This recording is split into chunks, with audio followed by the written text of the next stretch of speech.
Eu acho que foi do jeito que foi. E as pessoas que entendem mais de automobilismo vão lembrar de algumas características minhas, situações positivas, algumas situações negativas, e outros que entendem menos só vão lembrar dos resultados. O passado ninguém consegue mudar, então foi do jeito que foi. Eu gostaria que, se é que eu posso chamar de ser lembrado, só pelo fato de eu nunca desisti.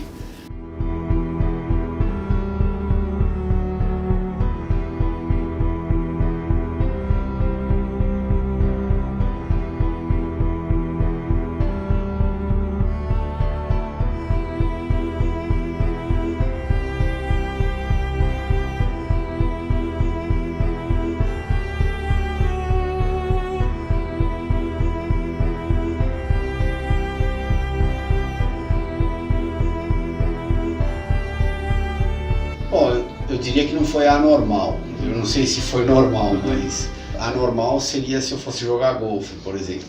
Em casa a gente sempre conversou sobre automobilismo, ainda mais na época que meu pai e meu tio passavam muito tempo juntos, as duas famílias, a gente saía de férias juntos o tempo todo. O assunto predominante na mesa era as corridas. E, geralmente a gente comia uma asa dianteira de café da manhã, almoçava um motor e jantava um câmbio. Então, eu diria que esses motivos me deram as diretrizes corretas do automobilismo. Eu acho que esses motivos me ajudaram, me facilitaram muito, principalmente no começo, que eu já entrei no automobilismo com um certo know-how que alguns outros pilotos que vieram de uma família que não tinha absolutamente nada a ver com o automobilismo, com certeza eles tiveram uma dificuldade maior do que eu tive. O primeiro ano realmente difícil que eu tive na minha vida foi em 1992, na Fórmula 1, a minha primeira temporada de Fórmula 1. Até então, quando eu comecei a correr de kart em 81, de 81 até 92, eu tinha tido derrotas, sem dúvida nenhuma, eu tinha tido provas normais e eu tinha tido muito sucesso, mas eu acho que eu nunca tinha passado por um momento difícil. E esse momento difícil foi quando eu quebrei a terceira vértebra e trinquei a quarta, num acidente que eu tive em Moincourt. Eu voltei a guiar o carro e a minha primeira corrida foi em Spa. E eu não consegui classificar em Spa. Naquela época tinha uns 34 carros, tinha pré-classificação, e eu não consegui passar da classificação. Daí logo depois de Spa, eu fui para Monza. E eu não consegui classificar de novo em Monza, sendo que o outro carro da Minardi, o Gianni, tinha classificado. O Giancarlo me chamou lá no motorhome e ele falou, infelizmente a gente não sabe se a gente vai poder continuar com você nessa situação, porque está uma situação difícil e eu não posso ter um carro entrando dentro da corrida e o outro carro estando fora da prova. E aquilo eu diria que me pesou bastante. Eu acho que ele colocou uma pressão em cima de mim, mas no fundo eu nunca fui um cara que tive problema com pressão. E eu acho que eu encarei aquilo lá de uma maneira positiva. Tanto que eu fui para o Japão na corrida seguinte, eu não só fiz a minha melhor classificação do ano, como eu também marquei o único ponto da Minardi, que acabou salvando a Minardi. Eu acho que eu acabei devolvendo para o Giancarlo, só aí nesse ponto, 5, 6 milhões de dólares, que era o dinheiro que eles ganhavam de estar entre os 10 primeiros. Então, foi estranho, porque foi momentos de altos e baixos enormes. O Rubinho deles, com certeza. Eu acho que de todo mundo ele foi o mais importante. Ele foi o pontapé inicial. Eu acho que na época que a gente estava se degladiando no kart, a gente conseguiu elevar o nosso nível de competição a um patamar mais alto do que todos os outros, tanto que ficou, naquela época era muito claro, era ou eu ou ele, ou ele ou eu. Então era uma briga muito intensa e eu com certeza devo muito a ele. O fato dele ter sido a pedra no meu sapato acabou me transformando num piloto melhor. Então, nesse aspecto que eu com certeza devo a ele, eu sou muito grato. Eu acho que se a gente não tivesse tido essa batalha tão feroz no começo, de repente o outcome dele na Fórmula 1 poderia ter sido diferente, do mesmo jeito que o meu em várias outras categorias também poderia ter sido bem diferente, porque eu acho que a gente se colocou a gente exigia bastante de nós mesmos e a gente acabou cobrando bem mais daquilo que a gente poderia fazer. Então, ele, principalmente porque foi no começo da minha carreira, foram os primeiros, sei lá, 5, 6 anos. Daí a gente acabou correndo junto de novo na Fórmula 1, só que depois, infelizmente, a gente se separou porque a minha carreira tomou um rumo nos Estados Unidos e a dele continuou na Fórmula 1 na Europa, tomou um rumo completamente diferente.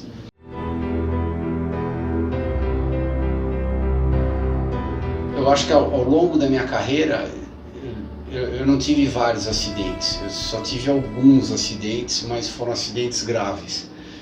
E de repente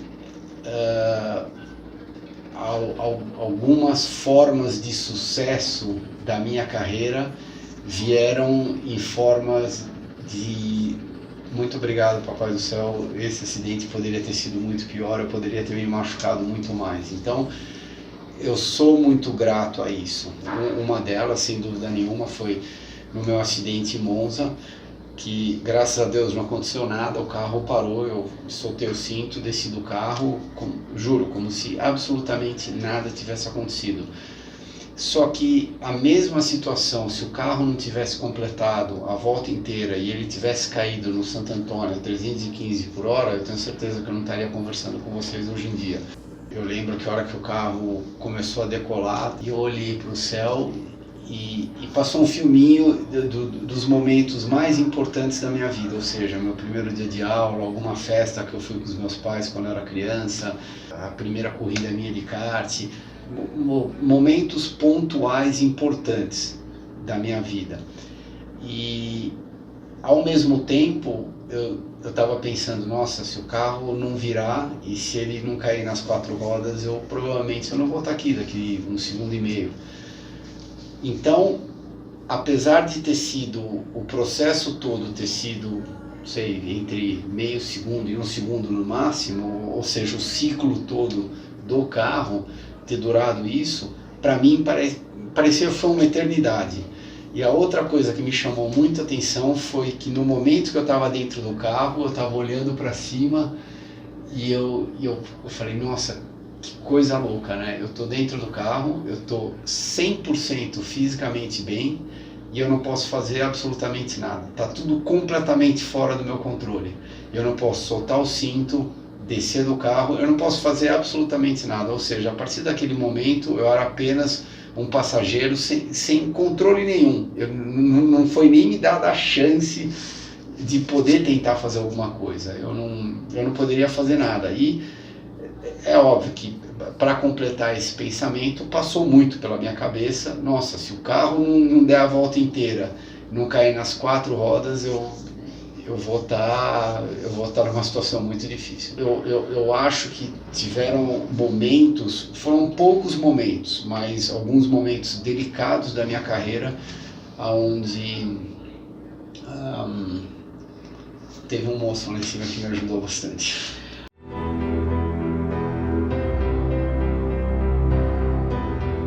Pelo menos nunca encarei o esporte que eu tanto pratiquei durante 38 anos da minha vida como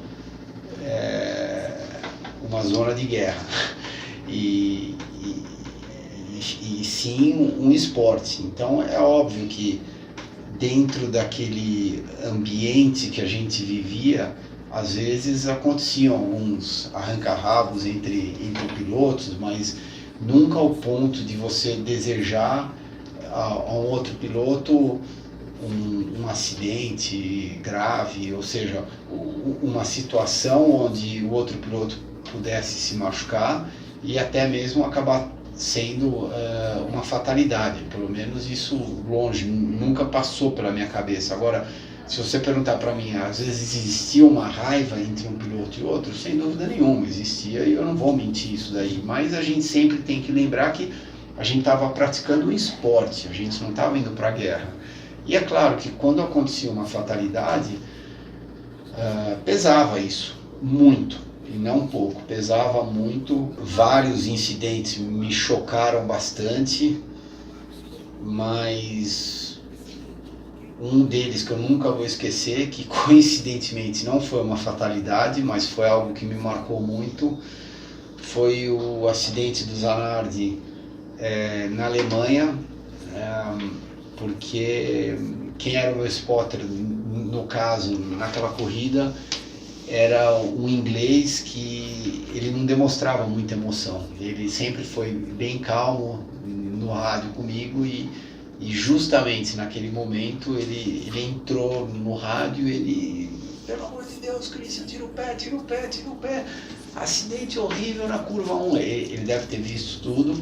Agora, o que me chocou mais foi que no momento que, na hora, a gente tirou o pé, bandeira amarela, todo mundo começou a andar mais devagar, e no momento que eu passei pelo incidente, tinham 2 poças de sangue, ou uma poça de sangue, eu não lembro direito se eram 2 ou 1, mas era uma poça de sangue enorme, meio que da linha do volante do carro para frente, que é onde não tinha absolutamente mais nada no carro. A hora que eu vi aquilo lá, a primeira coisa que passou pela minha cabeça é ele perdeu a perna. E a segunda coisa que passou é, com a quantidade de sangue que eu vi no chão, eu falei, provavelmente ele não vai conseguir sobreviver. E eu não lembro, aquela imagem ficou muito forte na minha cabeça. Eu passei do lado do carro dele, mas muito devagar. Eu lembro que eu ainda virei a cabeça, olhei para o lado e falei, meu Deus do céu. E outra coisa que me chocou naquele acidente é que o impacto do carro do Tag no dele foi tão grande, e teve tanta destruição no carro dele, que o Tagliani estava parado uns 300 metros para frente e não tinha nenhum carro de socorro lá no carro dele, e tinha uns 5 em volta do Zanardi, porque a situação do Zanardi era extremamente crítica. E quando eu passei pelo carro do Tag, que eu olhei para o lado, a cabeça dele estava inclinada dentro do carro, e a primeira coisa que eu pensei, eu falei, nossa, ele deve ter se machucado, mas é tão grave a situação do Zanardi que eles esqueceram do carro dele.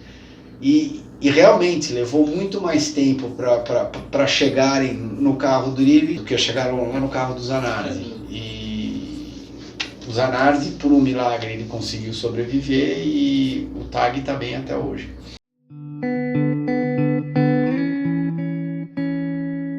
O automobilismo me ensinou muito. Eu fiz muitas amizades, tive sucesso, tive derrotas. Eu acho que eu cresci muito como pessoa por causa do automobilismo. Então, sem dúvida nenhuma, eu devo muito a ele de uma maneira geral. Eu sou muito grato e ainda sou apaixonado pelas corridas. Eu tô parando de guiar por uma série de motivos, ou seja, é uma bola de neve que só foi aumentando cada vez mais, mas eu ainda sou fã de corrida. Eu domingo de manhã, eu estou em casa, eu estou assistindo Indy, Fórmula 1, NASCAR, enfim, às vezes até mesmo, no caso da própria Stock Car, assisto a Stock Car lá dos Estados Unidos. Então, não é que eu cheguei numa situação onde eu quero me desligar completamente do automobilismo. Eu não quero olhar para trás, e provavelmente eu vou cuspir no prato que eu comi. É exatamente o contrário. É só uma situação, acho que diferenciada na minha vida. Eu guiei durante 38 anos e eu acho que eu cheguei num ponto onde, enfim, a bola de neve foi crescendo e chegou o dia para fechar esse capítulo e abrir o próximo.